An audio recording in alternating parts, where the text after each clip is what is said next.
तो क्या हाल चाल स्टूडेंट, स्वागत है आप सभी का हमारे यूट्यूब चैनल में।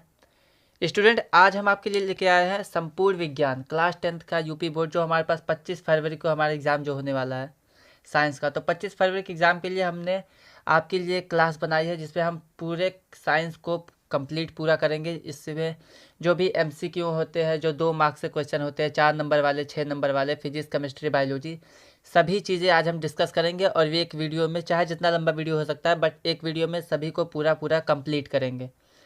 तो अगर आपने साल भर में कुछ नहीं पढ़ा तो ये अगर देख लेते हैं आप, तो इसमें इनफ है, इसके बाहर कोई भी क्वेश्चन नहीं आएगा। और जिसने पढ़ा है, अच्छे से तैयारी की है, तो उसको टॉपर बनने से कोई भी चीज़ नहीं रोक पाएगी। ठीक है, तो परीक्षा में यही आएगा स्टूडेंट, टेंशन ना लीजिए। तो चलिए फिर स्टार्ट करते हैं। तो स्टूडेंट, सबसे पहला क्वेश्चन हमारे पास क्या दिया गया है? सबसे पहला क्वेश्चन हम एमसीक्यू से स्टार्ट करेंगे। तो हमारा पहला क्वेश्चन है कि मनुष्य के वृक्क, ठीक है, जो हमारे पास मनुष्य का जो वृक्क होता है, वृक्क मीन्स किडनी जो होती है, वो किस तंत्र का भाग होता है, यह हमें पूछा है। ये किससे संबंधित होता है? तो हमारे पास ऑप्शन कौन सा है? वो हमारे पास पोषण, श्वसन, उत्सर्जन या परिवहन। तो इसमें से हमारा जो उत्सर्जन तंत्र होता है, उससे हमारे पास जो किडनी उससे संबंधित होती है। ठीक है, तो जो किडनी होती है, वृक्क जो होता है, उत्सर्जन तंत्र में आता है। तो हमारे पास उत्सर्जन सही हो जाएगा। यहाँ पे हम फिजिक्स, केमिस्ट्री, बायोलॉजी तीनों का हम एमसीक्यू देखेंगे। ठीक है, तीनों को कंप्लीट करेंगे। तो चलिए फिर आगे बढ़ते हैं। तो स्टूडेंट, अगला क्वेश्चन हमारे पास क्या दिया गया है कि बोला गया है कि पादप में जो जाइलम होता है, किसके लिए उत्तरदायी होता है? तो स्टूडेंट, जाइलम जो होता है जल के लिए होता है, और जो फ्लोयम होता है वो भोजन के लिए उत्तरदायी होता है। तो यहाँ पे हमें जाइलम पूछा गया है। तो जाइलम जो होता है जल का वहन, ठीक है, पौधों में। अगर भोजन का वहन पूछेगा, भोजन वाला, तो ये हमारे पास आएगा फ्लोयम। ठीक है, फ्लोयम। लेकिन अगर हमारे पास जाइलम का पूछेगा, तो जाइलम का आपको याद रखना है, जाइलम से जल, ठीक है, वो ज़रूरी है। उसके बाद चलिए फिर आगे बढ़ते हैं तीसरे क्वेश्चन की तरफ। तो तीसरा क्वेश्चन स्टूडेंट हमारे पास क्या दिया गया है? तीसरा हमारे पास दिया गया है कि स्वपोषी पोषण के लिए आवश्यक होता है। स्वपोषी पोषण के लिए क्या आवश्यक होता है? कार्बन डाइऑक्साइड, जल, क्लोरोफिल, सूर्य का प्रकाश या सभी। तो आपको याद रखना है कि इसमें सभी चीज़ें उपयोग होती हैं। ठीक है, जो पौधे हमारा सूर्य का क्लोरोफिल जो होते हैं पत्तियों में पाया जाता है। तो पत्तियों से अगर आपको मान लेते हैं हमारे पास कोई पत्ती है, ठीक है, इस तरीके से ये हमारे पास कोई भी पत्ती है, तो होता क्या है कि पत्तियों में क्लोरोफिल पाया जाता है। तो क्लोरोफिल से ये क्या आता है, सनलाइट जो होती है हमारे पास, ठीक है, सूरज की रोशनी को ये लेता है।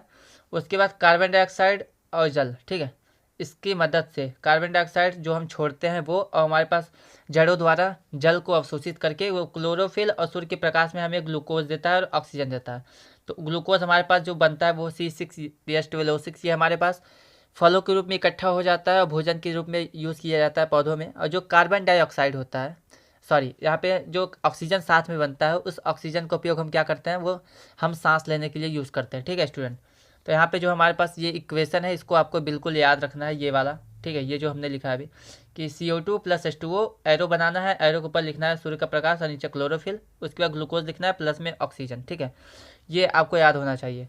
चलिए फिर बढ़ते हैं अगले एमसीक्यू की तरफ। तो स्टूडेंट, अगला एमसीक्यू हमारे पास क्या दिया गया है? बोला गया इसमें कि पायरुवेट के विखंडन से, ठीक है, पायरुवेट के विखंडन से यह कार्बन ऑक्साइड जल तथा ऊर्जा देता है। यह कौन सी क्रिया होती है? ठीक है, पायरुवेट का विखंडन होता है और हमें कार्बन डाइऑक्साइड, जल और ऊर्जा मिलते हैं। तो ये किस में होता है? ये हमारे पास कोशिका द्रव्य में होता है, माइटोकॉन्ड्रिया में होता है, हरित लवक में होता है, या फिर केंद्रक में होता है। तो आपको याद रखना है कि हमारे पास माइटोकॉन्ड्रिया में होता है। ठीक है, ये जो हम कहते हैं माइटोकॉन्ड्रिया को पावर हाउस, ठीक है, कोशिका का पावर हाउस। तो पावर हाउस जो होता है माइटोकॉन्ड्रिया, उसी में हमारे पास पायरुवेट का विखंडन होता है, कार्बन डाइऑक्साइड, जल और ऊर्जा बनती है।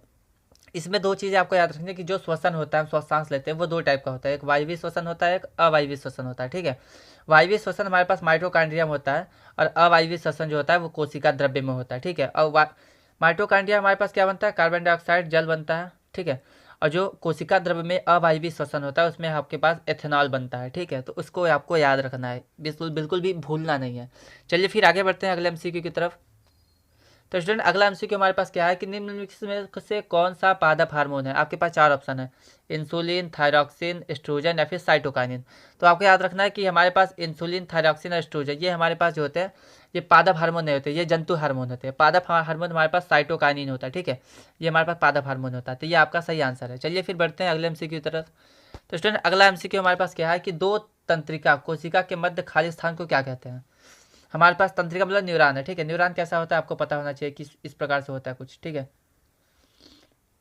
ये ऐसा कुछ प्रकार से ये होता है। ठीक, तो ये हमारे पास न्यूरॉन होता है। ठीक है, अब न्यूरॉन के बीच जो खाली स्थान होता है, खाली स्थान मतलब कि कोई भी दो न्यूरॉन जहाँ पे जुड़े होते हैं उसके बीच खाली स्थान होता है, उसको हम क्या कहते हैं? तो उसको हम द्रुम क्या कहते हैं, सिनेप्स कहते हैं, एक्सॉन कहते हैं, आवेग कहते हैं। याद रखना है, इसको हम सिनेप्स कहते हैं। ठीक है, सिनेप्स वह जगह होता है जहाँ पे दो कोशिकाएं मिलती हैं और बीच में जो खाली स्थान होता है उसको हम कहते हैं सिनेप्स। चलिए फिर आगे बढ़ते हैं।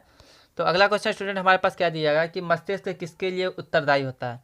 ऑप्शन ए है सोचने के लिए, हृदय स्पंदन के लिए, मतलब कि हृदय को धड़कने के लिए। ऑप्शन सी हमारे पास है शरीर का संतुलन बनाने के लिए, या फिर ऑप्शन डी सभी। तो आपको याद रखना है कि जो मस्तिष्क होता है वो सभी के लिए उत्तरदायी होता है। ठीक है, सभी चीज़ों को कंट्रोल करता है मस्तिष्क। तो ये हमारे पास राइट आंसर हो जाएगा। चलिए बढ़ते हैं अगले क्वेश्चन की तरफ। तो स्टूडेंट अगला क्वेश्चन हमारे पास क्या दिया गया है? बोला गया कि अलैंगिक जनन मुकुलन द्वारा होता है, किस में होता है? मुकुलन द्वारा किस में होता है, ये आपको बताना है। तो आपको याद रखना है कि यीस्ट जो होती है, यीस्ट या फिर हाइड्रा हम कह सकते हैं, दोनों में हमारे पास मुकुलन द्वारा अलैंगिक जनन होता है।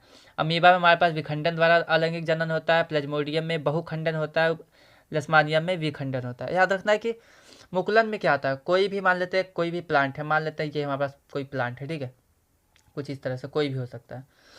अब इसमें होता कि इस प्लांट में कि सबसे पहले ये जो बनता रहेगा थोड़ा थोड़ा, इसके साइड में थोड़ा थोड़ा उभार ऐसे आता है। ठीक है, फिर ये उभार थोड़ा बड़ा होता है, और जब बड़ा हो जाता है हमारे पास ये उभार जो होता है, ठीक है, तो ये जब उभार बड़ा हो जाता है तो ये एक अलग होता है और दूसरा भी अलग हो जाता है, जो इधर उभरा हुआ था ये वाला। ठीक है, तो इसको हम कहते हैं मुकुलन। मुकुलन मतलब किसी भी बॉडी के अलग किसी भी अंग से थोड़ी चीज़ें धीरे धीरे निकलनी स्टार्ट होती है, फिर वो अलग जीव बन जाता है, उसको हम कहते हैं अलैंगिक जनन। ये आपके पास यीस्ट में होता है या फिर हाइड्रा कह सकते हैं, उसमें होता है। ठीक है, प्लेनेरिया अगर आपने नाम सुना होगा तो उसमें भी हमारे पास होता है। तो इसका जो राइट आंसर हो जाएगा वो स्टूडेंट क्या हो जाएगा? इसका राइट आंसर हमारे पास हो जाएगा यीस्ट। ठीक है, चलिए फिर आगे बढ़ते हैं अगले क्वेश्चन की तरफ। तो स्टूडेंट अगला क्वेश्चन हमारे पास क्या दिया गया है? बोला गया इसमें कि निम्नलिखित में से कौन मानव में मादा जनन तंत्र का भाग नहीं है? तो याद रखिए हमारे पास यहाँ पे अंडाशय दिया गया है। ठीक है, अंडाशय, गर्भाशय, शुक्रवाहिका या फिर डिम्ब वाहिनी, जिसको हम फैलोपियन ट्यूब भी कहते हैं इंग्लिश में। तो इसमें स्टूडेंट हमें दिया गया है कि मादा जनन तंत्र का भाग नहीं है, ये आपको बताना है। तो देखिए हमारे पास जो अंडाशय होता है वो मादा जनन तंत्र में होता है, जो हमारे पास अंडाशय के बाद जो गर्भाशय होता है ये भी मादा जनन तंत्र में होता है। डिम्बा वाहिनी मतलब कि जो फैलोपियन ट्यूब होता है वो भी हमारे पास मादा जनन तंत्र में होता है, लेकिन जो शुक्रवाहिका होती है ये नर जनन तंत्र में होता है। तो ये हमारा राइट आंसर हो जाएगा। अब आपको याद रखना है कि जो जनन तंत्र होता है, ठीक है, उसमें दो टाइप के हमारे पास अंग होते हैं मादा जनन तंत्र में। ठीक है, प्राथमिक अंग हमारे पास क्या होता है? अंडाशय होता है, और जो द्वितीयक अंग होता है उसमें तीन चीज़ें पाई जाती है। एक तो नलिका पाई जाती है, एक अंग होते हैं, एक ग्रंथियाँ होती है, और एक हमारे पास बाह्य जननेंद्रियाँ होती है। ठीक है, नलिका में आपके पास फैलोपियन ट्यूब होता है, जैसे कि मैं आपको अगर बताना चाहूँ तो इस तरीके से कुछ होता है। ठीक है, यहाँ पे इस तरीके से कुछ होता है, ये हमारे पास कुछ ऐसा ऐसा मतलब होता है। ठीक है, ये जो हमारे पास ये नली जा रही है ये वाली, ये दोनों, इसी को हम कहते हैं फैलोपियन ट्यूब। और यहाँ पे हमारे पास ये होता है, इसको हम कहते हैं यहाँ पे गर्भाशय। ठीक है, ये हमारे पास गर्भाशय होता है, ये हमारे पास होता है फैलोपियन ट्यूब। ठीक, तो इस तरीके से कुछ होता है हमारे पास स्ट्रक्चर। तो यहाँ पे जो ये नली होती है इस तरीके से हमारे पास, ठीक है, तो इन दोनों नलियों को, ये हमारे पास फैलोपियन ट्यूब होती है, यहाँ पे गर्भाशय होता है। तो ये आपको याद रखना है बिल्कुल भी। चलिए फिर देख लेते हैं आगे हमारे पास क्या दिया गया है। तो स्टूडेंट हमारे पास ये जो क्वेश्चन था इसमें दिया गया था कि हमारे पास मादा जनन तंत्र का भाग नहीं है, तो हमारे पास जो शुक्रवाहिका होती है, ठीक है, याद रखना है कहीं भी आपको शुक्र दिख जाए, शुक्रवाहिका, शुक्रवाहिनी, शुक्राशय, तो आपको याद रखना है कि इसका मतलब कि नर जनन तंत्र से रिलेटेड यहाँ बातें बोली जा रही है। ठीक है, किससे रिलेटेड बातें बोली जा रही है? नर जनन तंत्र से रिलेटेड बातें बोली जा रही है। तो यहाँ पे ये हमारे पास राइट आंसर हो जाएगा। इसमें आपको याद रखना है तीन प्राथमिक अंग हमारे पास अंडाशय होता है, द्वितीय अंग में नलिकाएं होती है, अंग होते हैं, ग्रंथियाँ होती है। ग्रंथियाँ में हमारे पास स्तन ग्रंथियाँ होती है। ठीक है, और जो हमारे पास अंग होते हैं वो गर्भाशय होती है, योनि होती है, और हमारे पास जो नलिका होती है वो फैलोपियन ट्यूब होता है। ठीक है, इसको याद रखना है। चलिए फिर बढ़ते हैं अगले क्वेश्चन की तरफ। तो स्टूडेंट अगला क्वेश्चन हमारे पास क्या दिया गया है? तो स्टूडेंट अगला क्वेश्चन हमारे पास दिया है कि पराग कोष में होते हैं, पराग कोष में क्या होते हैं? तो आपको याद रखना है कि पराग कोष, जब भी आप पुष्प के बारे में पढ़ेंगे तो पुष्प में क्या होता है कि मान लेते हैं ये हमारे पास कोई फूल है, ठीक है, ये, ठीक, तो इसके साइड में ये जो निकली होती है ये, सॉरी सॉरी सॉरी सॉरी, ये, ठीक है, ये जो साइड में ऐसे कि इस तरीके से निकला होता है, ये हमारे पास यहाँ, ये तो हमारे पास मादा जनन तंत्र होता है जिसको हम स्त्री केसर के नाम से जानते हैं, और ये जो हमारे पास ये निकला हुआ है इसको हम कहते हैं नर जनन तंत्र, मतलब कि पुंकेसर। ठीक है, और ये जो पुंकेसर हमारे पास है ये चीज़ें, ठीक है। ये तो इसको अगर हम अलग से डिफाइन करें तो इस तरीके से बनता है, ठीक है। ये जो हमारी लंबी श्रृंखला होती है इसको हम वृत्त कहते हैं, ये इसको हम योजी कहते हैं। इसके ऊपर जो थोड़ा सा गोल साइड होता है जिसके अंदर हमारे पास छोटे छोटे कण होते हैं, इसको हम कहते हैं परागकोश। इसके अंदर कौन सा कण होता है उसको याद रखना है, पराग कण होता है, ठीक है। तो इसके अंदर कौन सा कण होता है, तो इसके अंदर होता है पराग कण, ठीक है स्टूडेंट। तो आपको याद रखना है कि हमारे पास जो भी यहाँ पे पराग कोश में कौन सा होता है, पराग कोश में पराग कण होते हैं, ठीक है। अब एक चीज़ और याद रखनी है आपको कि जो पराग कण होते हैं, अगर हमारे पास पराग कण से, या मान लेते हैं हमारे पास ये पुष्प है, ठीक है, यहाँ पे एक पुष्प मान लेते हैं ये, ठीक है। अगर पराग कोश के अंदर जो परागण है, मान लेते हैं ये हमारे पास जो बिंदु जैसी संरचना है ये हमारे पास पराग कण है, ठीक है। तो अगर ये होते हैं, अगर पराग कोश से पराग कण उठ के, अगर हमारे पास उठ के यहाँ से यहाँ चले आते हैं, ठीक है, कहाँ से, अगर पराग कण उड़ के यहाँ पे पराग कोश से उठ के हमारे पास वर्तिका के पास आ जाते हैं, इसके अंदर चले जाते हैं, ये चीज़ें ऐसे मान लेते हैं जुड़ी हुई है, तो इसको हम कहते हैं परागण। क्या कहते हैं, परागण, ठीक है। तो आपको याद रखना है कि परागण क्या होता है कि पराग कोश में पराग कणों का वर्तिका तक पहुंचना जो होता है वो हमारे पास परागण कहलाता है। चलिए बढ़ते हैं अगले क्वेश्चन की तरफ। तो स्टूडेंट अगला क्वेश्चन हमारे पास क्या दिया गया है कि मेंडल के, ठीक है, मेंडल के प्रयोग में लंबे मटर के पौधे जिनके बैगनी पुष्प थे, ठीक है, का संकरण अगर बौने पौधे से हम कराते हैं जिसका सफ़ेद पुष्प था, तो कराने के बाद हमें जो संतति के सभी पौधे जो होते हैं वो बैगनी रंग के होते हैं, ठीक है, परंतु लगभग आधे बौने, इससे हमें क्या इससे कहा जा सकता है कि लंबे जनक के पौधे अनुवांशिक रचना निम्न थी, ठीक है। अब यहाँ पे बोला गया है कि जो मटर का पौधा था हमारे पास, एक लंबा था जो बैगनी कलर का था, और एक हमारे पास बौना पौधा था जो सफ़ेद कलर का था। जब इसका संकरण कराते हैं तो जो हमें मिलता है वो हमारे पास पुष्प बैगनी कलर का होता है, ठीक है, लेकिन वो लगभग बौना होता है। तो इससे क्या पता चलता है, इससे आपको संकरण करा के पता करना पड़ेगा, ठीक है। तो इसमें आपको याद रखना है कि TTWW, इसका क्या मतलब है कि हमारे पास बौने पौधे हैं, बट जो टी है वो बता रहा है कि लंबे को, ठीक है, टी हमारे पास लंबे को बता रहा है, और जो हमारे पास छोटा टी है ये बौने पौधे को बता रहा है, और डब्ल्यू से होता है वाइट। मतलब कि देखिए यहाँ पे TTWW, इसका मतलब क्या है कि हमारे पास लंबा, बौना और वाइट मतलब सफ़ेद, ये चीज़ें हैं, ठीक है। तो इसको आपको याद रखना है मेंडल के नियम से कि अगर हमारे पास दो लंबे मटर के पौधे हैं जो बैगनी कलर का है, और अगर हमारे पास एक सफ़ेद कलर का बौना पौधा है, अगर इसका क्रॉस कराते हैं तो हमें लगभग आधे बौने पौधे मिलते हैं, उसका जो कलर होता है वो हमारे पास बैगनी होता है, तो वो TTWW, ठीक है, ये आपको याद रखना है क्रॉस को। चलिए फिर आगे बढ़ते हैं अगले क्वेश्चन की तरफ। तो स्टूडेंट अगला क्वेश्चन हमारे पास क्या दिया गया है, निम्नलिखित में कौन सा समूह केवल जैव निम्नीकरण पदार्थ है, ठीक है, जैव निम्नीकरण पदार्थ है, ठीक है। तो इसमें पहला हमारे पास घास पुष्प चमड़ा, दूसरा हमारे पास घास लकड़ी प्लास्टिक, तीसरा हमारे पास है फलों के छिलके केक और नींबू का रस, और चौथा हमारे पास है केक लकड़ी एवं घास, ठीक है। तो इसमें जो ऑप्शन हो जाएगा वो हमारे पास हो जाएगा फल के छिलके केक एवं नींबू का रस।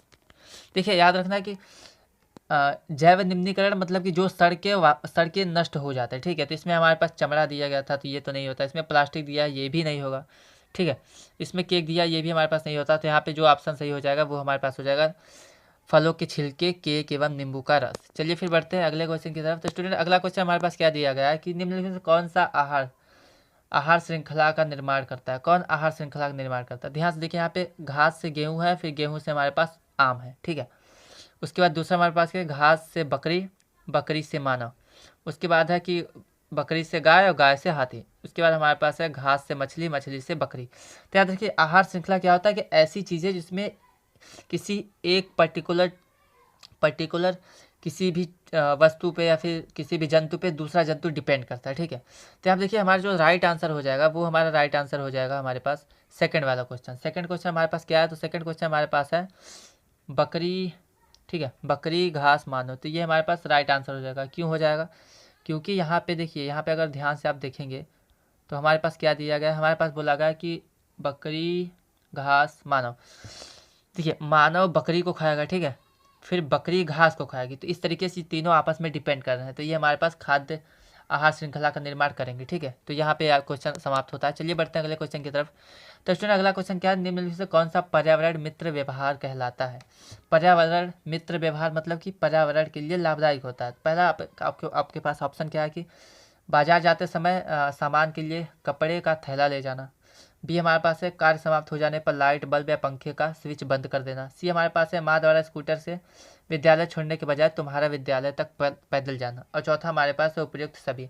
तो स्टूडेंट यहाँ पे जो तीनों बातें हैं, तीनों बातें हमारे पास पर्यावरण से रिलेटेड अच्छा व्यवहार दर्शाती है। इसका मतलब ये उपयुक्त में से सभी जो हमारे पास आंसर है वो हमारा करेक्ट हो जाएगा। तो इसका सही आंसर क्या हो जाएगा? उपयुक्त में से सभी। ठीक है स्टूडेंट, चलिए बढ़ते हैं अगले क्वेश्चन की तरफ।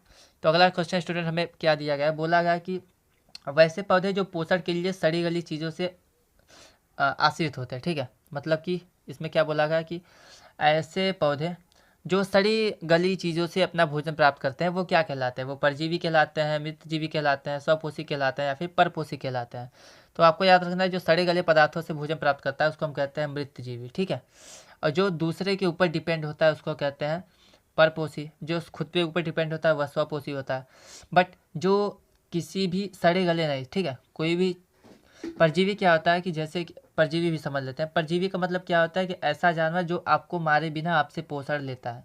जैसे कि जो हमारे बाल में जुएं होते हैं वो देखिए आपको मारेंगे नहीं, ठीक है, जान से नहीं मारते, बट आपका खून यूज़ करते हैं, तो उसको हम कहेंगे परजीवी। ठीक है, मृतजीवी जो सड़े गले पदार्थों से लेता है भोजन। स्वपोषी जो खुद का भोजन खुद से बनाता है। परपोषी जो दूसरे पेड़ पौधों के ऊपर डिपेंड होता है। तो ये चार टाइप की चीज़ें हैं, चारों को आपको याद रखना है कि स्वपोषी, परपोषी, मृतपोषी क्या होते हैं। चलिए बढ़ते हैं अगले क्वेश्चन की तरफ। तो स्टूडेंट अगला क्वेश्चन हमारे पास क्या दिया गया है? अगला क्वेश्चन बोला गया कि वायुमंडल में कार्बन डाइऑक्साइड कितना प्रतिशत होता है? तो आपको याद रखना है कि वायुमंडल में बेसिकली तीन चीज़ें पाई जाती हैं, नाइट्रोजन, ऑक्सीजन और कार्बन डाइऑक्साइड। तो नाइट्रोजन वायुमंडल में 78% होता है, ऑक्सीजन हमारे पास 21% होता है और कार्बन डाइऑक्साइड 0.03% होता है। तो हमें कार्बन डाइऑक्साइड पूछा गया है, तो ये हमारे पास राइट आंसर हो जाएगा। चलिए बढ़ते हैं अगले क्वेश्चन की तरफ। तो स्टूडेंट अगला क्वेश्चन हमारे पास क्या दिया गया कि प्रकाश संश्लेषण प्रक्रम में निम्नांकित में क्या नहीं होता है? ठीक, क्या नहीं होता है ये आपको बताना। तो पहला हमारे पास पहला है पानी का टूटना, दूसरा हमारे पास कार्बन डाइऑक्साइड का मुक्त होना, तीसरा ऑक्सीजन का मुक्त होना, चौथा हमारे पास कार्बन डाइऑक्साइड का उपयोग होना। तो स्टूडेंट इसके पहले हमने अभी पढ़ा है, क्या पढ़ा है? अभी थोड़ी देर हमने पहले पढ़ा था कि जो हमारे पास ये इक्वेशन है, ठीक है, चलिए इसको देख लेते हैं। तो अभी हमने यहाँ प्रकाश संश्लेषण के बारे में पढ़ा था, थोड़ा सा क्या पढ़ा था कि यहाँ पे ये जो चीज़ें लिखी हुई हैं कि कार्बन डाइऑक्साइड और जल दोनों मिलते हैं, हमारे पास ग्लूकोज और ऑक्सीजन मिलता है। ठीक है, और इस क्वेश्चन में हमें क्या बोला गया? इस क्वेश्चन में हमारे पास दिया गया है कि अगर हम यहाँ पे कहाँ गया क्वेश्चन, देख लेते हैं थोड़ा सा, किधर है, सॉरी कहाँ, यहाँ पे बोला कि पानी का टूटना, बेसिकली पानी टूटता है, कार्बन डाइऑक्साइड का मुक्त होना। देखिए कार्बन डाइऑक्साइड और जो जल होता है H2O, ठीक है, इसको हम मिलाते हैं, हमें ऑक्सीजन मिलता है, ठीक है, कार्बन डाइऑक्साइड नहीं मिलता। तो ये जो हमारे पास कार्बन डाइऑक्साइड मुक्त होता है ये हमारे पास गलत ऑप्शन है। ठीक है, तो हमें पूछा गया है कि कौन सा नहीं होता है, तो जो कार्बन डाइऑक्साइड मुक्त होता है यही हमारे पास नहीं होता है, तो ये अब आपका राइट आंसर हो जाएगा। चलिए बढ़ते हैं अगले क्वेश्चन की तरफ। तो स्टूडेंट अगला क्वेश्चन हमारे पास क्या दिया गया है? अगला क्वेश्चन बोला गया है हमारे पास कि निम्न इनमें से किसके द्वारा अमीबा भोजन अंतर्ग्रहण करता है? आपके पास चार ऑप्शन है, कूटपाद, परिवहन, भोजन राजधानी या केंद्रक। तो स्टूडेंट याद रखना है कि केंद्रक का यूज क्या होता है? केंद्रक से अमीबा टूटता है जिससे एक से दो अमीबा बनते हैं। ठीक है, तो यहाँ से हमारे पास भोजन का अंतर्ग्रहण नहीं होता। भोजन राजधानी भोजन को पचाता है, तो यहाँ से भी अंतर्ग्रहण नहीं होता। परिवहन का मतलब क्या होता है कि भोजन को एक जगह से दूसरी जगह लेके जाएगा, तो ये भी नहीं होता। यहाँ पे जो कूटपाद है, ठीक है, इसकी मदद से वो भोजन को पहले घेरता है। मान लेते हैं स्टूडेंट यहाँ पे हमारे पास कोई भोजन है, ये हमारे पास एक अमीबा दिया गया है, ठीक है, तो सबसे पहले अमीबा इसके पास आएगा। ठीक है, मान लेते हैं भोजन है, तो सबसे पहले ये इस तरीके से उसको घेरता है जैसे कि यहाँ पे दिख रहा है। ठीक है, उसके बाद फिर इसको बंद कर लेगा, उसके बाद अपने बॉडी के अंदर इसको ले लेता है। तो ये जो इसके पैर होते हैं यहाँ पे जो 1 2 3 4 जो हमने दिखाया है कि इस तरीके से बना के, ठीक है, तो ये जो निकली होती है इसको हम पैर कहते हैं कूटपाद। तो कूटपाद मतलब अपने पैरों से वो भोजन को पहले घेरता है फिर अंतर ले लेता है, ठीक है, अंतर ग्रहण करता है। तो यहाँ पे जो कूटपाद वाला ऑप्शन है वो आपका सही हो जाएगा। चलिए फिर बढ़ते हैं अगले क्वेश्चन की तरफ। तो स्टूडेंट अगला क्वेश्चन हमारे पास क्या दिया गया है? बोला गया है हमारे पास कि निम्न में से किस छिद्र के द्वारा ग्रसनी ग्रास नली से जुड़ा होता है? ठीक है, क्या पूछा गया है कि किस छिद्र के द्वारा जो ग्रसनी होती है वो ग्रास नली से जुड़ी होती है? तो देखिए हमारे पास जो हमारे पास जो होता है कि पाचन तंत्र पढ़े चाहे श्वसन तंत्र पढ़े, तो हमारे पास यहाँ पे जो नली होती है यहाँ पे सेम टू सेम होती है। यहाँ पे हमारे पास श्वसन वाला फेफड़ा वाला नली अलग हो जाती है और एक पाचन वाला अलग। पाचन तंत्र में हमारे पास क्या आता है? वहाँ पे हमारे पास अमाशय आ जाता है, लीवर आ जाता है, ठीक है, इस तरीके से। ठीक, और यहाँ पे हमारे पास क्या आता है? यहाँ पे हमारे पास फेफड़े आ जाते हैं इस तरीके से। ठीक है, तो स्टूडेंट फेफड़े वाला पोर्शन अलग होता है। हमने क्या भी बताया आपको कि जो हमारे पास नलियाँ होती हैं उसमें दो तरीके से होते हैं, ठीक है। कौन कौन सा? तो यहाँ पे ये पाचन तंत्र वाली नली अलग होती है और ये श्वसन तंत्र मतलब फेफड़े वाली नली अलग होती है। बट यहाँ पे जो दोनों कनेक्शन होते हैं इसका नाम हमें बताना है कि कहाँ पे जुड़े होते हैं, जो छिद्र होता है। तो इसको हम कहते हैं कंठ द्वार। क्या कहते हैं स्टूडेंट? कंठ द्वार कहते हैं। तो इसको आपको बिल्कुल भी मिस नहीं करना है।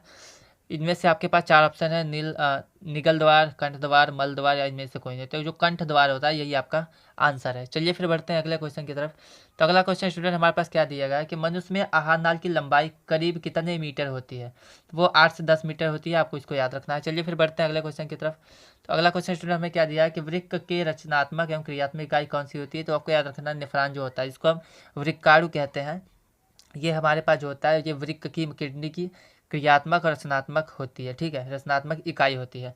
मूत्रवाहिनी तो मूत्र निकालने की नली होती है। ग्लोमेरुलस क्या करता है? वो छानता है मूत्र को, ब्लड को छानता है। वोमेन संपुट भी वही काम करता है, ठीक है। तो आपके पास जो नेफ्रॉन होगा वो सही ऑप्शन हो जाएगा। सही आंसर कौन सा होगा? वो हमारे पास नेफ्रॉन हो जाएगा। चलिए बढ़ते हैं अगले क्वेश्चन की तरफ। तो स्टूडेंट अगला क्वेश्चन हमारे पास क्या दिया गया है? बोला गया कि मनुष्य में सांस लेने या छोड़ने की क्रिया क्या कहलाती है?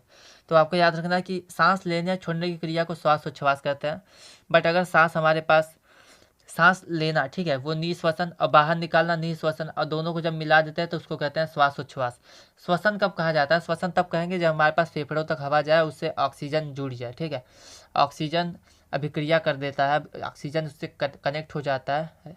ब्लड में जब ऑक्सीजन फैल जाता है तब वहाँ पे श्वसन माना जाता है। पूरा ऑक्सीजन पूरे ब्लड में जाएगा, फिर वहाँ से कार्बन डाइऑक्साइड बाहर निकलेगा, तब हम उसको कहेंगे, क्या कहेंगे उसको? तब हम उसको श्वसन कहेंगे, ठीक है स्टूडेंट। चलिए फिर आगे बढ़ते हैं। अगला क्वेश्चन हमारे पास क्या दिया गया है कि बोला गया कि आणविक ऑक्सीजन के उपलब्ध नहीं होने से पायरुवेट का जो परिवर्तन है जंतुओं में किस यौगिक में हो जाता है? तो आपको याद रखना है कि जो पायरुवेट का विखंडन अगर नहीं होता है तो वो हमारे पास लैक्टिक अम्ल में विभाजित हो जाता है, बदल जाता है, ठीक है। चलिए आगे बढ़ते हैं स्टूडेंट। तो अगला स्टूडेंट हमारे पास क्वेश्चन क्या दिया गया है? बोला गया है कि श्वसन एक क्रिया है। कौन सी क्रिया है? अपचयी क्रिया, उपचयन क्रिया, संचयन क्रिया, विस्थापन क्रिया। तो आपको याद रखना है कि श्वसन में ऑक्सीजन क्या होता है? ऑक्सीजन हम ग्रहण करते हैं, मतलब कि ऑक्सीजन जुड़ता है। तो ऑक्सीजन का जुड़ना हमारे पास क्या होता है? ऑक्सीकरण कहलाता है, ठीक है। तो यहाँ पे हमारे पास हो जाएगी ऑक्सीकरण अभिक्रिया। इसमें से उपचयन वाला स्टूडेंट सही होगा, ठीक है, उपचयन। चलिए फिर आगे बढ़ते हैं अगले क्वेश्चन की तरफ। तो अगला क्वेश्चन हमारे पास क्या दिया गया है? बोला गया कि श्वसन क्रिया में ग्लूकोज का होता है, क्या होता है? अवकरण होता है, ऑक्सीकरण होता है, उदासीनीकरण होता है, या फिर ए और बी, ठीक है, मतलब कि अवकरण और ऑक्सीकरण दोनों होता है। तो इसमें आपको याद रखना है कि ग्लूकोज में क्या होता है कि ग्लूकोज टूटता है ऑक्सीजन से अभिक्रिया करने के बाद, मतलब कि ग्लूकोज का ऑक्सीकरण होता है। तो जो हमारे पास ऑप्शन बी है वो राइट आंसर हो जाएगा। कौन सा आंसर हो जाएगा? वो ऑप्शन बी राइट आंसर हो जाएगा, ठीक है स्टूडेंट। तो यहाँ पे बी वाला राइट आंसर है। चलिए फिर बढ़ते हैं अगले क्वेश्चन की तरफ। तो अगला क्वेश्चन हमारे पास क्या दिया है? बोला गया है कि मछली में गिल्स मतलब फेफड़े जो होते हैं एक चपटी थैली में होती है, उसे हम क्या कहते हैं? उसको हम गिल कोष्ठ कहते हैं, ट्रैकिया कहते हैं, फेफड़ा कहते हैं, श्वास नली कहते हैं। तो आपको याद रखना है कि उसको हम क्या कहते हैं? गिल्स कोष्ठ कहते हैं, ठीक है, गिल कोष्ठ या फिर जो हमारे पास गलफड़े होते हैं वो, ठीक है, गलफड़ा। तो आगे बढ़ते हैं स्टूडेंट। तो अगला क्वेश्चन हमारे पास क्या दिया गया है कि जो तिलचट्टा होता है उसमें कितने जोड़ी श्वसन रंध्र पाए जाते हैं? तो उसमें आपको याद रखना है 10 जोड़ी पाए जाते हैं, ठीक है। चलिए आगे बढ़ते हैं। तो अगला क्वेश्चन हमारे पास क्या दिया गया है कि पानी में घुलित खनिज का पौधों में स्थानांतरण, ठीक है, पौधों में स्थानांतरण पानी में घुली हुई चीज़ों का। तो अभी हमने पढ़ा कि जो जाइलम होता है वो जल का, ठीक है, जल का परिवहन करता है, फ्लोएम भोजन का करता है। तो यहाँ पे जल की बात हो रही है, जल में घुली चीज़ें हैं, तो हमारे पास सही आंसर हो जाएगा जाइलम नलिकाओं द्वारा, ठीक है। चलिए आगे बढ़ते हैं। तो अगला क्वेश्चन स्टूडेंट हमारे पास क्या दिया गया है? बोला गया है कि पौधों में खाद्य पदार्थों का स्थानांतरण किस रूप में होता है? तो आपको याद रखना है कि पौधों में जो खाद्य पदार्थों का स्थानांतरण होता है वो हमारे पास सुक्रोज के रूप में होता है, ठीक है। कौन से रूप में? सुक्रोज के। सुक्रोज में भोजन का स्थानांतरण होता है। इसका फॉर्मूला आपको याद रखना है C12H22O11, ठीक है। ये हमारे पास जो चीनी होता है, चीनी का फॉर्मूला होता है, ठीक है।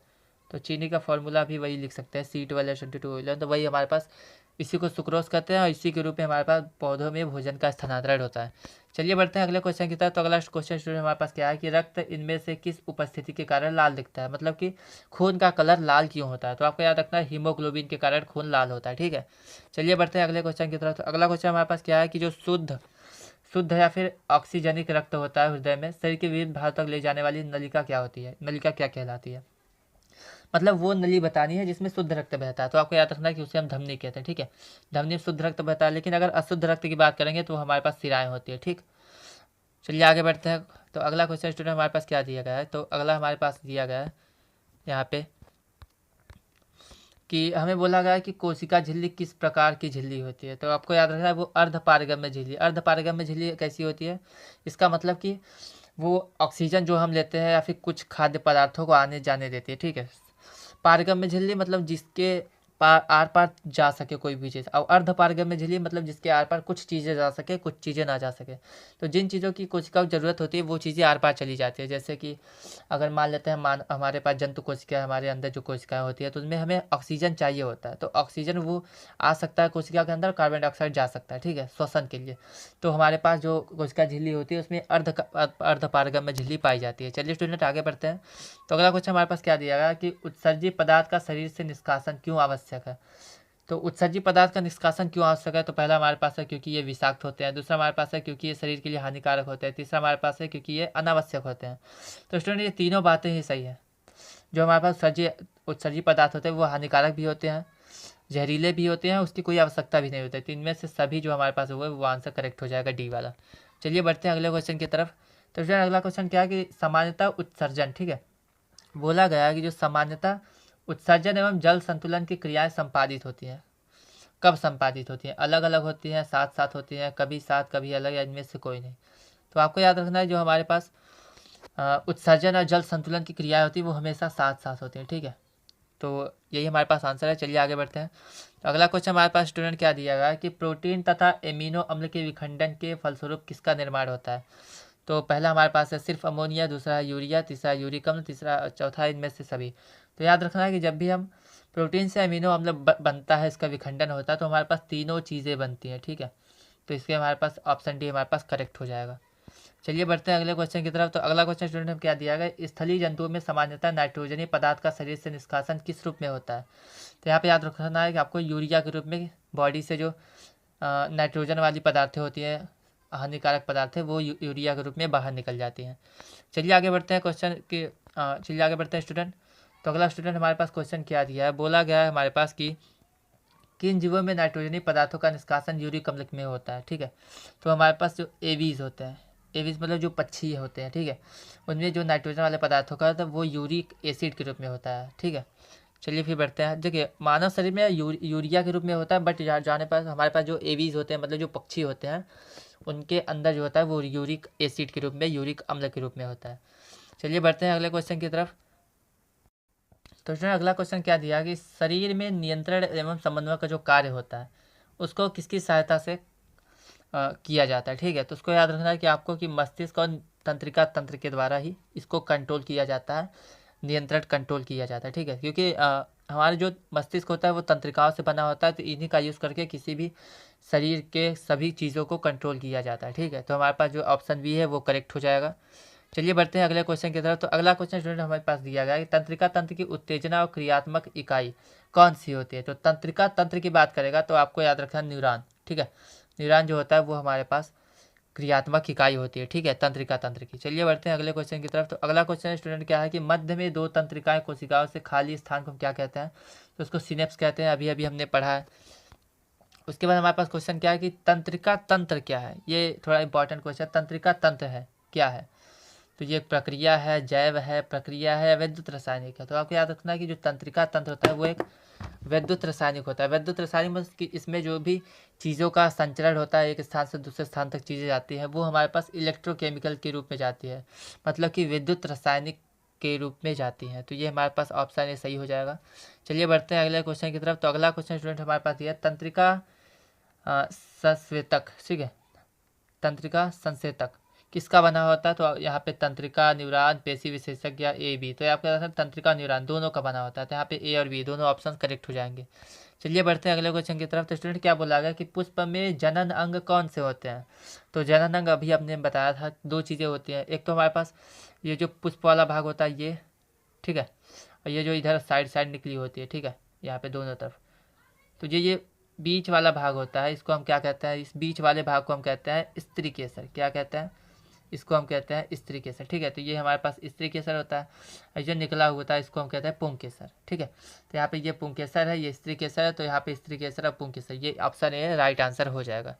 चलिए बढ़ते हैं अगले क्वेश्चन की तरफ। तो स्टूडेंट अगला क्वेश्चन क्या है कि किसी अलैंगिक जनन विधि में उपचारों का पूरा शारीरिक उपचार किस भाग में सॉरी यहाँ पे क्वेश्चन को फिर से पढ़ लेते हैं। तो यहाँ पे क्वेश्चन क्या दिया गया हमें, तो बोला गया है कि हमारे पास की यहाँ पे बोला गया है कि हमारे पास किसी अलैंगिक जनन विधि में उपचारों का पूरा शारीरिक उपचार के किस भाग जैसे जड़ तना पत्ती से विकसित होता है। ठीक है, तो हमारे पास अलैंगिक जनन में अगर हम जड़ तना पत्ती किस भाग से विकसित होता है, निकलता है, तो याद रखना है आपको जो कायिक प्रवर्धन होता है। ठीक है, उसके कायिक मतलब कि किसी भी पौधे का जड़ तना पत्ती से अगर कोई चीज़ बड़ा होता है, विकसित होता है, तो उसको हम कहते हैं कायिक प्रवर्धन। तो यहाँ पे कायिक प्रवर्धन जो हमारे पास ऑप्शन है वो सही हो जाएगा।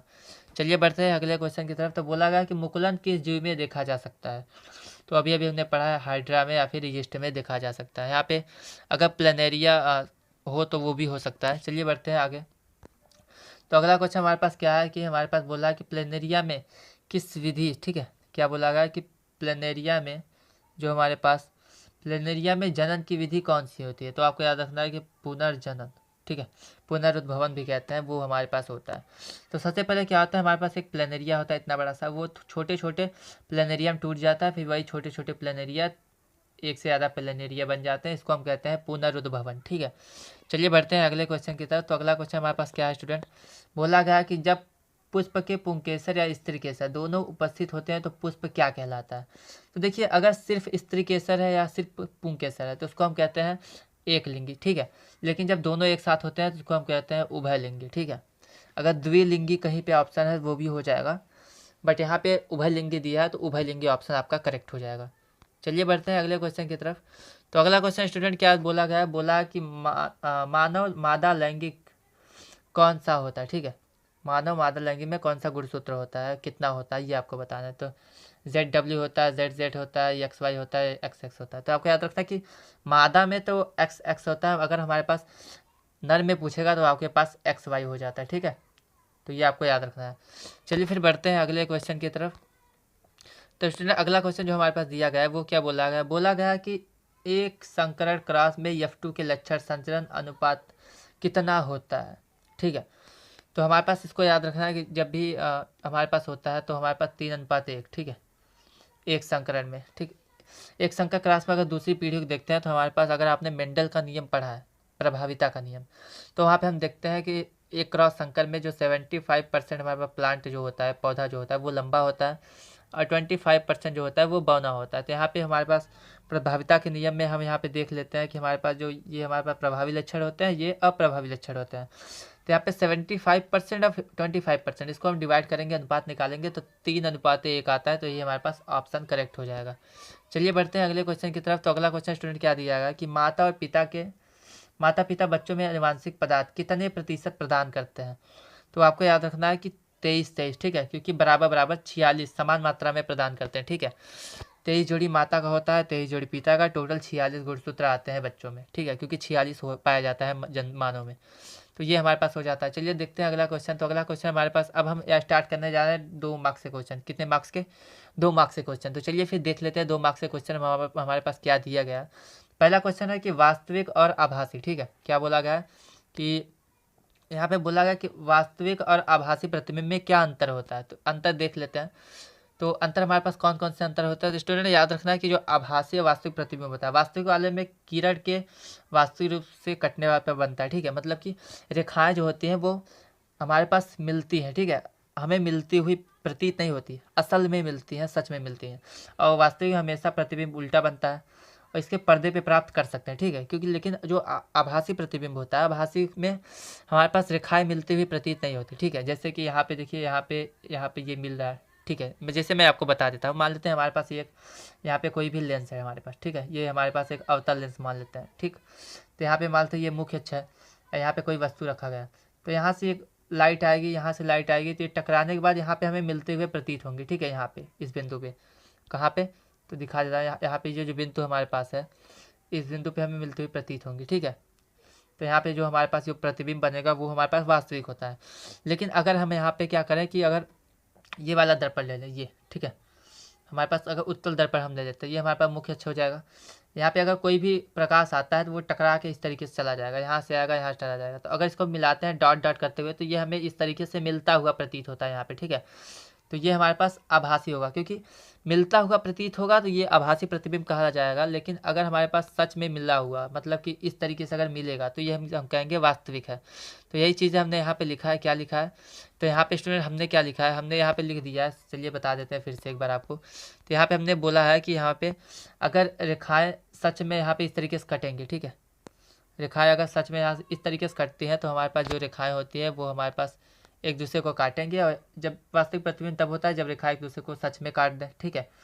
ये हमेशा उल्टा बनता है और इसे पर्दे पे प्राप्त कर सकते हैं, ठीक है। जैसे यहाँ पे ये दो प्रकाश की किरणें आई हैं, दोनों मिल गई, यहाँ पे मान लेते हैं दर्पण है, ठीक है।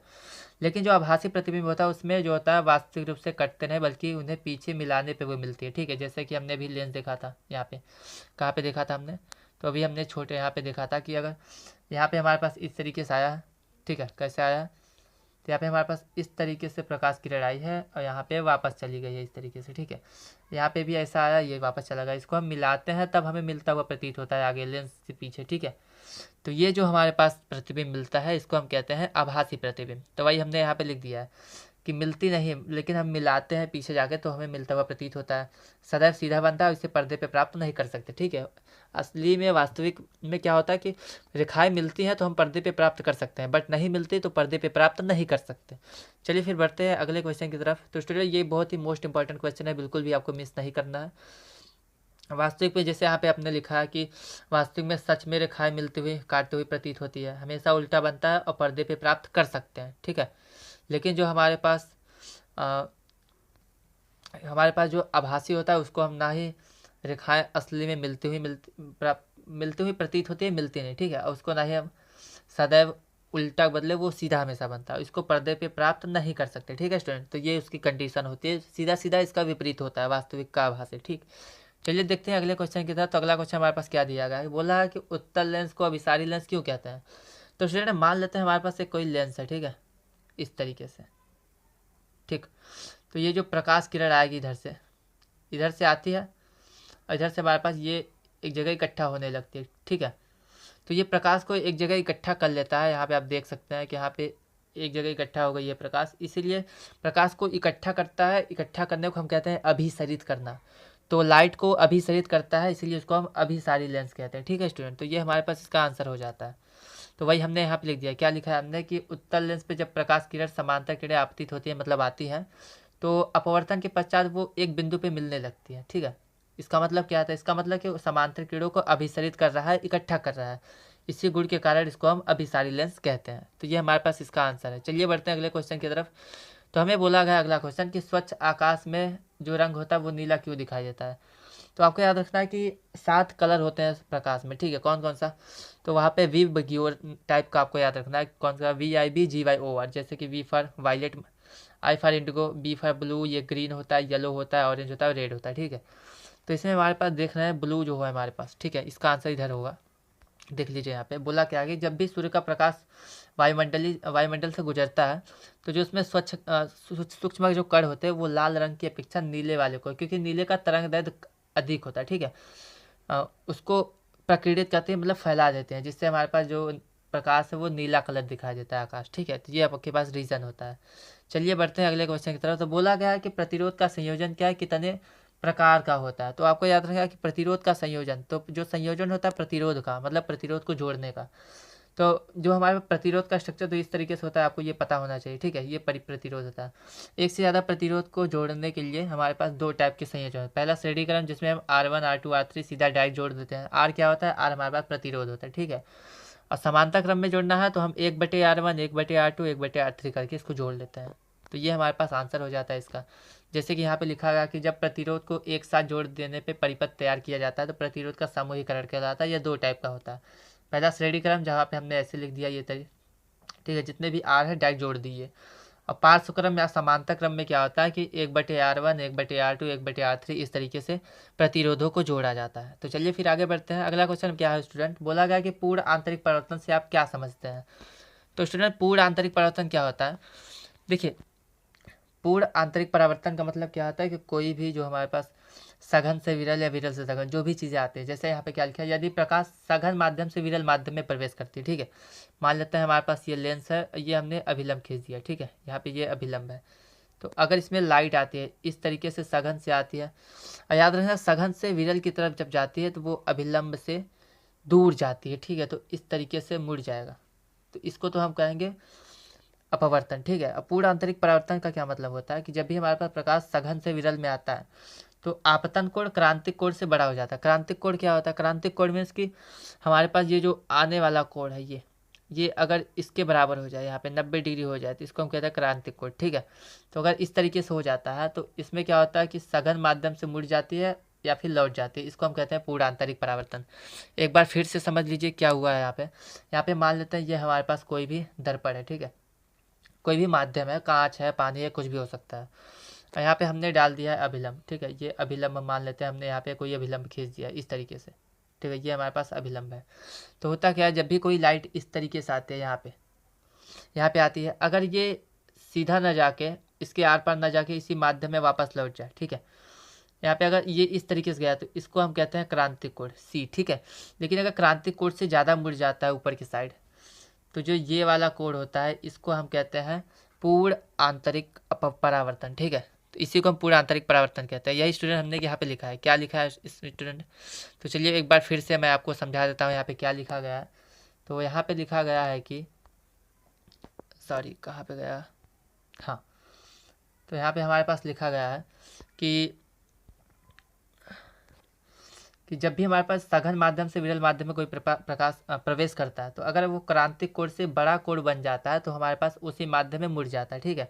इसी को हम कहते हैं पूर्ण आंतरिक परावर्तन। जैसे यहाँ पे हमने एक दर्पण लिया है, ये हमारे पास अभिलंब है, यहाँ पे कोई प्रकाश किरण आई और उसी माध्यम में वापस चली गई, ठीक है। तो ये जो हमारे पास ये जो बना है इसको हम कहते हैं पूर्ण आंतरिक परावर्तन, क्योंकि आर पार ना जाके उसी दिशा में वापस लौट गई है, ठीक है। चलिए फिर आगे बढ़ते हैं। तो अगला क्वेश्चन हमारे पास क्या दिया गया स्टूडेंट, बोला गया कि संतुलित रासायनिक समीकरण क्या है, रासायनिक समीकरण संतुलित करना क्यों आवश्यक होता है।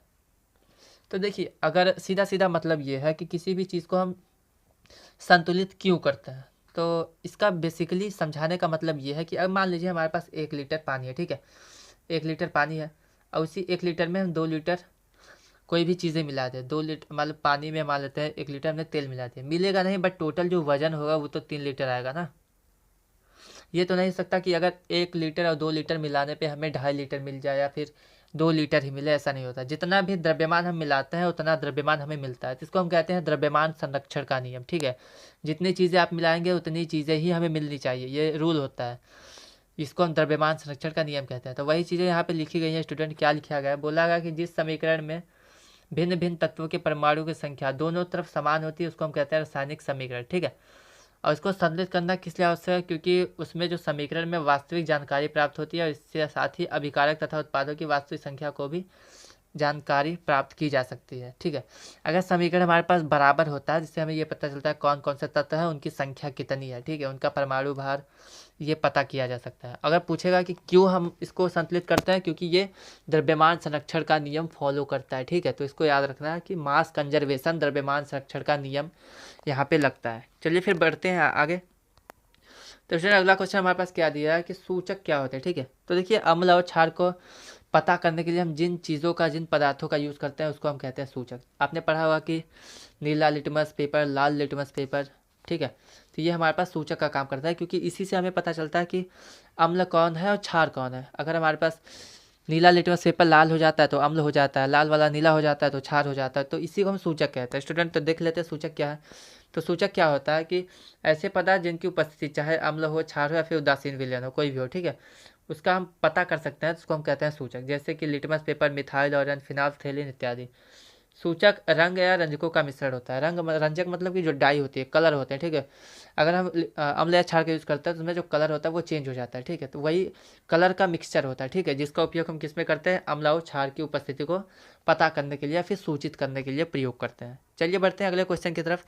तो अगला क्वेश्चन स्टूडेंट क्या दिया है कि खनिज तथा अयस्क, इसको हमें परिभाषित करना है। तो यहाँ पे एक चीज़ याद रखनी, देखिए ऐसा पत्थर जिसमें हमें धातु मिलते हैं, ठीक है, उसको हम कहते हैं खनिज, ठीक है। लेकिन जिन पत्थर में कोई भी धातु ज़्यादा मिलने की संभावना होती है उसको हम कहते हैं अयस्क। ठीक है, तो ये थोड़ा सा डिफरेंस होता है। चलिए देख लेते हैं आंसर। तो आंसर हमारे पास क्या दिया है, खनिज क्या होता है कि ऐसे प्राकृतिक पदार्थ जिनमें धातु अपने यौगिकों के रूप में होते हैं। ठीक है, उसके हम खनिज कहते हैं।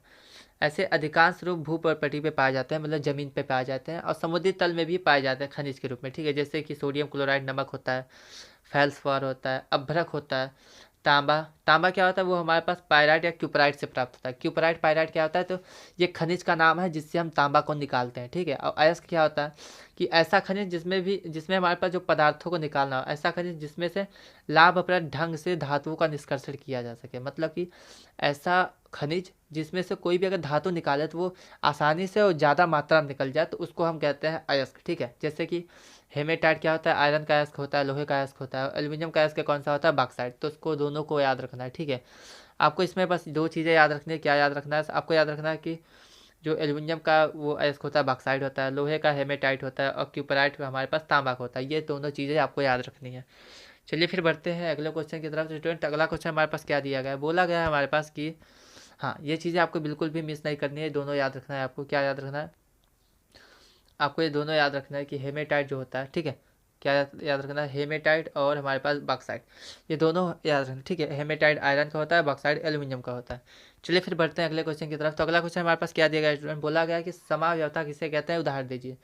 तो देखिए, जिसका स्ट्रक्चर अलग अलग हो लेकिन फॉर्मूला एक हो, जैसे कि अगर हम लिख देते हैं ब्यूटेन। ठीक है, C4H10। ठीक है, तो ब्यूटेन अगर लिख देता है तो ब्यूटेन में स्ट्रक्चर देखिए, ब्यूटेन में 4 कार्बन है। अब 4 कार्बन डिपेंड करता है कि अगर हम चाहे तो सभी कार्बन को एक साथ लगा सकते हैं इस तरीके से। ठीक है, या तो चाहे 3 कार्बन 1 कार्बन नीचे लगा दें। ठीक है, ये हो जाए। ठीक है, इसको हटा दें अगर हम चाहे तो हमारे पास जो हमारे पास जो कार्बन होता है वो डिपेंड करता है। अगर मान लेते हैं हमने 4 कार्बन बनाया, ठीक है, यहाँ पे ये पहला कार्बन, ये दूसरा कार्बन, ये तीसरा कार्बन, ये चौथा कार्बन, ये भी 4 कार्बन वाला ब्यूटेन है। अगर चाहे तो हम 1 2 3 यहाँ पे 4 बनाते हैं, ये भी ब्यूटेन है। तो देखिए, इसका फॉर्मूला तो दोनों का सेम है कि C4H10, बट यहाँ पे जो स्ट्रक्चर होता है वो अलग अलग होता है। तो इसको हम कहते हैं समावयवता। ठीक है, तो चलिए फिर देख लेते हैं। तो समावयवता इसमें क्या दिया गया है, बोला गया है कि जब 2 या 2 से अधिक कार्बनिक यौगिक का अणुसूत्र समान होता है लेकिन संरचना जो होती है वो अलग अलग होती है। ठीक है, तो उसको समावयवता कहते हैं, और इस गुण को हम समावयवता कहते हैं। ठीक है, क्योंकि यहाँ पे रासायनिक गुण और भौतिक गुण भिन्न होते हैं लेकिन जो स्ट्रक्चर होता है वो अलग होता है, लेकिन फॉर्मूला एक जैसा होता है। जैसे कि यहाँ पे दिया गया C6H6O। ठीक है, C2H6O। इस यहाँ पे 2 स्ट्रक्चर है। यहाँ पे पहला स्ट्रक्चर तो ये यहाँ पे दिख रहा है, और दूसरा स्ट्रक्चर यहाँ पे ये दिख रहा है। तो ये दोनों स्ट्रक्चर एक ही फॉर्मूले के हैं बट अलग अलग हैं। इसके लिए हम क्या कह सकते हैं, यहाँ पे देखेंगे तो C2H6, यहाँ पे C3H2CH2OS, ये हमारे पास एल्कोहल का फार्मूला बन गया। और अगर इसी को हम CH3OCH3 लिखे तो ये डाई मेथिल ईथर हो जाएगा। तो दोनों का फार्मूला तो सेम टू सेम है कि सब तीनों में हमारे पास दोनों में 2 कार्बन है, 6 हाइड्रोजन है और 1 ऑक्सीजन। बट यहाँ पे स्ट्रक्चर अलग अलग होने की वजह से ये अलग अलग चीज़ें को प्रदर्शित कर रहे हैं, शो कर रहे हैं। तो ये हमारे पास समावयवता कहलाएगा। ठीक है, चलिए बढ़ते हैं अगले क्वेश्चन की तरफ। तो अगला क्वेश्चन स्टूडेंट क्या बोला गया है कि प्लास्टर ऑफ पेरिस क्या है। ठीक है, हमें बताना है ये किस प्रकार से बनता है। ठीक है, और इसका रिएक्शन भी लिखना है। तो आपको याद रखना है कि प्लास्टर ऑफ पेरिस का फॉर्मूला क्या होता है, CuSO4.12H2O। इसको हम क्या कहते हैं, कैल्शियम सल्फेट हेमीहाइड्रेट, या फिर कैल्शियम सल्फेट अर्धहाइड्रेट। हेमीहाइड्रेट का मतलब क्या है, क्योंकि यहाँ पे आधा जल जुड़ा है, इसकी वजह से यहाँ पे हेमीहाइड्रेट इसको पढ़ा जा रहा है। ठीक है, तो चलिए देख लेते हैं इसका जो आंसर है क्या है हमारे पास।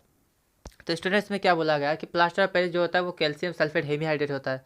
इसका फॉर्मूला क्या होता है, CuSO4.12H2O। ठीक है, इसमें क्या होता है कि अगर हम क्या करते हैं 100 डिग्री सेल्सियस पे या फिर 373 डिग्री पे कैल्शियम सल्फेट, जिसको हम जिप्सम भी कहते हैं, उसको अगर गर्म कर देता है तो हमारे पास क्या होता है, प्लास्टर ऑफ पेरिस बन जाता है। ठीक है, और इस ताप पर जो जिप्सम होता है अपने क्रिस्टलन का 3/4 मतलब कि 3/4 भाग निकल जाता है। तो सॉरी, 3/4 मतलब कि 1/3 भाग निकल जाता है। तो हमारे पास जो 1/2 भाग बचता है वो हमारे पास प्लास्टर ऑफ पेरिस हो। जैसे यहाँ पे एक रिएक्शन लिखा गया है। ठीक है, इसमें यहाँ पे जिप्सम हमारे पास है और ये एरो है, नीचे 373 डिग्री लिखा है, या फिर आपके पास लिख सकते हैं गर्म करने पे। ठीक है, तो इतनी चीज़ें हैं। तो अगर हम इसको गर्म कर देते हैं तो हमारे पास क्या आता है, हमारे पास ये प्लास्टर ऑफ पेरिस बनता है, और हमारे पास 1/2 मतलब कि 2/3 जल बनता है। ठीक है, जैसे अगर आपको नहीं समझ में आ रहा है तो मैं आपको बता देता हूँ इस तरीके से।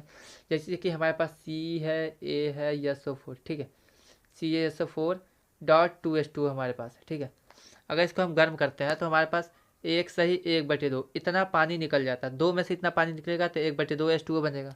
तो वही जो 1/2 H2O हमारे पास है वो हमारे पास यहाँ पे फॉर्मूले के रूप में है। ठीक है, कहाँ पे है? तो यहाँ पे हमारे पास दिया गया है। कहाँ पे दिया गया है? तो स्टूडेंट यहाँ पे देख लीजिए, हमारे पास यहाँ पे है ये। ठीक है, ये चीज़ें जो है ये हमारे पास दिया गया है। तो यहाँ पे आपको इस तरीके से इसको फॉलो करना है। ये जो हमारे दिया CaSO4.2H2, ये हमारे पास यहाँ पे जिप्सम में 2 पानी का अणु था, यहाँ पे 2 में से 1/1/2 पानी का अणु निकल गया, तो आधा पानी का अणु जो बचा है वो हमारे पास प्लास्टर ऑफ पेरिस बन जाता है। तो स्टूडेंट इस तरीके से आपको बताना है। यहाँ पे चलिए बढ़ते हैं अगले क्वेश्चन की तरफ। तो यहाँ पे भी रिएक्शन आपको लिख के बताया गया है। क्या बताया गया है कि कैल्शियम सल्फेट हमारे पास कैल्शियम सल्फेट 2H2O था। ठीक है, कैल्शियम सल्फेट डाइहाइड्रेट। ठीक है, 2 हमारे पास पानी का अणु था। 100 डिग्री पे हमने इसको गर्म किया है तो हमारे पास यहाँ पे कैल्शियम सल्फेट हेमीहाइड्रेट बन गया, मतलब कि POP प्लास्टर ऑफ पेरिस बन गया है। चलिए बढ़ते हैं अगले क्वेश्चन की तरफ। तो स्टूडेंट यहाँ पे हमारे पास जो 1 शॉट होता है ये कंप्लीट होता है। यहाँ पे इसके बाहर कोई भी साइंस का क्वेश्चन नहीं आएगा। यहाँ पे जो भी इंपॉर्टेंट MCQ थे मैंने आपको बताए। और यहाँ पे मुझे लगता है कि जो IUPAC नामकरण है वो थोड़ा इसमें बच गया है, रह गया है, तो इसको हम अगले वीडियो में कंप्लीट करेंगे। तो स्टूडेंट अगर आपको ये वीडियो पसंद आया हो तो चैनल को सब्सक्राइब करें, वीडियो को लाइक करें, शेयर करें, अपने दोस्तों में भेजें, क्योंकि सभी को फ़ायदा हो सके। तो चलिए फिर स्टूडेंट, अगर आपको ये वीडियो पसंद आया तो चैनल को सब्सक्राइब करना ना भूलें, बेल आइकन को पक्का बजा दें जिससे कोई भी नोटिफिकेशन हो तो सबसे पहले आपको मिले। और क्वेश्चन पेपर जो हमने अपलोड किया है उससे ज़रूर जाके देखिए।